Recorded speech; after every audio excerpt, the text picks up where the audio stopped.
All right, Jason Sneap, this is a win number 5. And where is that coming from? You live in Newark, so is that coming from a Baylands background or what? Maybe. One of my earliest memories is at Baylands watching my mom drive a foreign stock round and around, and maybe it's been in my blood since day one. So tell us about the race now.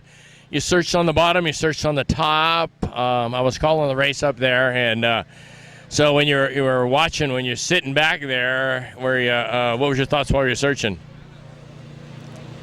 Well, I mean, basically, like you said, I was trying high, I was trying low. The car really wasn't responding to like anything at first, and so I was kind of in cruise for a while just to see where everyone else is running. And eventually, I saw an opportunity up top, and it ended up working out. Yeah, there was a little bit of traffic there actually when you made the pass. You and Doug were really battling hard, and that was very, very good for the fans. It looked very, very, very competitive. That's good. We always like to put on a show because, I mean, if there's no fans, there's no racing. Yeah, Doug was telling me he was tired of being second. So I was thinking, well, okay. But so then what was it, to lap 18 when you made the pass? It must have been. I was actually so caught up with trying to get around him, I completely lost track of the laps. And, as soon as I got around him, and then I see the white flag, I'm like, all right. Yeah. That was a very, very good race, and very competitive. I mean, that's the way races should be run. Oh yeah, like I said, I'm glad we could put on a show for Placerville, any track we go to. If we put on a show, we've done our jobs. Well, if you get rid of that crew chief, you could probably do better. I really doubt that. Yeah, Larry has been a real good compliment to the race car, and like we said last week, a real good car from Lonnie Lopez. So congratulations, and we'll see you next week at Petaluma. Oh yeah, can't wait. I'd just like to thank some of my sponsors I keep forgetting to, and I keep getting in trouble for it. Okay. Mojo Lounge in Fremont, Lucky Buck Card Club in Livermore. Let's see who else. La Casita. I mean, and then of course, Lonnie for giving us a great car all year. Now what you should do is purchase one of our DVDs that then you can show it at the Mojo Lounge, and then they'll feel real good about, everybody sitting around there, and then they can actually watch the midget lights. I think I could talk him into just playing it on a continuous loop. There you go, at least for 5 wins. So congratulations, and we'll see. Hi, David Prickett from Fresno. How was your night?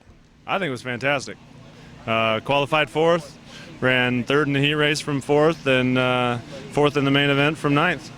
Yeah, the track last week here with the Civil War was ultimately beautiful. I mean, tonight it dried out more than it did last week, and tonight was pretty good. Well, I think it was a great track, and I think it was a lot better than we had when we were here for the last race. Track was really, really slick on entry. Needed to build a whole lot of side bite, but once you got to exit, the car came off the corner like a rocket. So the moisture was on exit. If you were set up for that, I mean, I was wide open from apex off, and that's where I made all my passes, and we ran around the bottom, which is something I don't like doing, but it's what the car likes, so that's what we did. Hey, that's very good. Now, you want to thank any of your sponsors? Oh, yes, the Never Live Motorsports, TCR ran great, Manitowoc Ice Machines, Prickett's Distributing, Everpure, Red Zone Sports Grill, can't forget them. Yeah. Van Dyne Engineering built me a great motor, great horsepower, Hoosier Tires on all 4 corners, Half Coast Shocks, Western Speed and Fuel, they're all great. Now, we're going to have these DVDs available, so at the Red Zone Sports Grill, they could probably be playing out there and seeing your mug on there, and they say, hey, we're going to have to throw some more money this boy's way. Oh, yeah, there's 20 TVs there. We'd be more than happy to put them on, and great showing from a new teammate, Scott Nail, here in the 16 car, finished 5th, second Ever Live Motorsports car. So, fantastic. Oh, so because I hadn't seen Scott in this car before, so that's your second car now, team car? Yeah, this is a new acquisition, the 15 and 16. You're going to be seeing a couple more times this year. Excellent, and thank you for the interview. Thank you very much.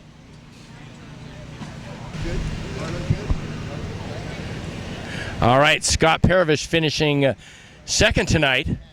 Third. Oh, that's right. No. You were running like hell out there. You were having a real good representative of this group. Yeah, I mean, everything was just working really well tonight. We had a tough night earlier on, but as the night progressed, we figured out what the gremlins were and just worked on them. Heat race just ran away with it by a half a lap. In the main event, well, I had to race against Robbie Flock and Brad Coon, and that was a tough race right there. Those two guys are some of the best in the business, so I was happy with the third. Yeah, you looked very, very good. And like I said, you're a very good representative of the group right here, and especially you young drivers. And you're currently going to school, is that correct? Yeah, I'm a student right now at Fresno State. I'm taking business management right now. I'm about to enter my 4th year. So, I mean, the years have just flown by for me. It's ridiculous. But, I'm going back in 1 week. So after Petaluma next weekend, I'll be packing my truck up and head back to Fresno. Yeah, now, did you take some rides back east this summer? I had an opportunity to drive a Chris Walker car back in Indiana, but it just didn't pan out in the end. But I may be driving one of his cars next weekend at Petaluma, and that will be a good opportunity. I've also driven Ken Pearson's pavement sprint car out here on the West Coast 5 or 6 times last year. Got to win at Altamont in late July. And doesn't your brother drive also? No. Oh, that's another driver. I got 2 sisters. Okay, very good. Thank you for the interview, and congratulations on your 3rd place finish tonight. Thank you very much. Okay. Scott Parovis. So it was awesome. Had a good time. It was, yeah. So. All right, Robbie Flock finishing 2nd tonight. You just really couldn't. Brad was cruising out there, but fantastic race. Yeah, it was really great. I always enjoy coming here to Placerville. I feel like I got a handle on this place, and tonight I went to school. So, but nothing better than to learn from your teammate. That's how you get better. Yeah. And the day you stop learning is the day you need to hang it up. So, Brad was incredible. He had it up in no man's land, and I'm a little too old for that, I think. But you never know. I was still elbows up just in case he did bobble up or traffic, but never say die. And we ran 1-2, and I was very, very good on the bottom. And Brian Matherly had an excellent setup on both cars, and just happy to have an opportunity to come out and do it. Well, it's really nice to have a couple professionals like you guys. Not to say that other people aren't professionals, but to see a couple guys that have been very, very successful in racing, and you put on a great show. Well, thank you very much. Yeah, Brad's really on the game now. He's going for the national title. He's ran approximately 45 races this year. I've ran 2. I kind of feel a little behind, but I should be able to jump in a car and go fast because I've been doing it forever. But it's just, practice makes perfect, and he was a lot better and in tune than we were. And I kind of compare it right now. You got Hendricks as a dominant team, like Sala, dominant team. You got Jeff Gordon, who's a great legend out there, but you got Jimmy Johnson getting just a little bit more out of it. And Brad was Jimmy, and I was Jeff, and just happy to be able to finish 1-2. But well, you guys are really hustling, and that was really good. I was calling the race to DVD, but it's it's really good to see some real hard driving like both of you guys had, and Scott Parovis over there was really wrestling with you guys. Well, when I was getting to the front, it felt great because I was driving so good and I was going by cars so fast. I thought, yeehaw! And then Brad went by me and I wasn't going fast enough, so I definitely picked it up a notch. And even Brian Matherly, my crew chief, come up and he said, you know what? You brought your best out, and that's what it's all about. So when Brad got out in front, I picked it up a notch and never said quit and raced as hard as I could. And brought it home 2nd, but just happy to get an opportunity to do it, and love Placerville Speedway. Just love it, and we were fortunate to get the track record here last time and win a few times here, and the crowd and the fans are always great, and it's just a great atmosphere and a great track to come and enjoy. Well, thank you for the interview, and we appreciate your effort tonight. Thank you very much, and look forward to coming back soon. Very good. All right, Robbie Flock. Anyway, so here we go. Brad Coon, main event winner here at Placerville. Now, what were you doing up there in no man's land in 3 and diming off late in the race? This searching there?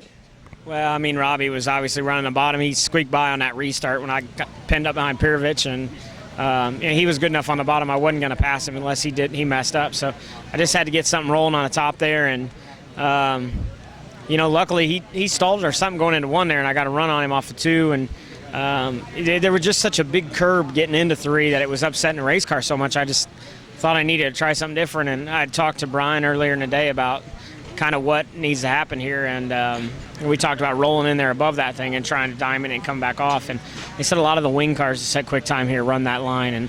And I just, when I caught lap traffic that one time, I had to go in a little bit higher to miss the lappers, and it just worked out. And then I kept doing it. So it was totally on accident, and then it looked out, made me look like a hero in the end. But I saw you going up there, like going up the mountain, and going like, now where's he going? And then straight off right down to 4. It would look beautiful. Yeah, I know. It probably some of the people that have been here for years, 2 guys come up and said they'd never seen that before, so they probably thought I was, either screwed up or, definitely missed the line or something. But, like I said, it worked out, so just good. Mike Sala's grandfather got inducted in the Hall of Fame today. It was the whole point in Robbie and I both being here and trying to get Mike a win on this day. So, we accomplished what we were here for, and that's good for Mike and Lori and their whole family. So what is your regular ride right now for USAC? The USAC National Series, I drive the RW Motorsports 17B. We get Fontana Power and Beast Chassis. Scott Binnick, he's an old outlaw crew chief for many years on the road with the 2 Winners race program. And Joe Gertie's stuff. He's kind of the team manager, takes care of everything. And then a couple guys have been with me for the last 2-3 years. They work on the car as well. So it's been a really productive year. Everywhere we've been fast. We've been up front, winning races and winning money. And, we're leading a point deal, which is big. And, we even we took that car out west to run that midget money week through the plains last week and ended up taking over the Power Eye Point League too, which is totally unintentional. But looks like we're going to finish that off now. My car owner, Steve Wyrick, he's really getting into this midget stuff. He came into racing on the backbone of 2 Silver Crown teams that he owns, and he really likes the big cars and just really put the whole program together to run Chili Bowl and go down there and have a good time. And, we won the prelim night and we run 3rd on Saturday, and he just got fired up. He was ready to set the world on fire and buy race cars and do whatever it took. So, it worked out well for me, and great group of guys. Everybody shows up at the track with the same focus, the same goal. And, everybody finished each other's sentences. It really gelled as a team, and looking forward to the rest of the season. So when you got started in racing, did you go that quarter midget route or whatever else? Or Yeah, my dad worked on a local sprint car for years that my uncle drove, and I have an older brother that actually went quarter midget racing first. And then I just kind of followed in his footsteps because that's what you do. You follow your older brother, and, here we are. So. Yeah, I interviewed a lot of people this year. We've made it a point, and some of the people that all started in the quarter midgets, women as well as men, and then other people that started it and very successful people at other levels. Just I got out of high school, went and bought a car, and I'm racing here today. So it's very interesting. Yeah, it's definitely you see all kinds in this racing game, but quarter midgets back from where I'm from, the Midwest. It's either go karts or quarter midgets, and my mom wasn't a big fan of rolling around in something without a roll cage over your head, so we went the quarter midget route, and it paid off. Learned a lot and won a lot of stuff there, and my nephew's doing it now, so my dad's kind of moved on from helping me, and he helps his grandson now, and it's still pretty cool to go out there and watch him guys a little bit, and just hopefully he'll progress along, and he really likes racing, so maybe he'll be out here at Placerville in 4 or 5 years. Well, I want to thank you for the interview, and thank for you guys and Mike Sala, which we already interviewed, for bringing the cars and bringing you out here, and it's a pleasure to interview you. Thanks for having us. Very good.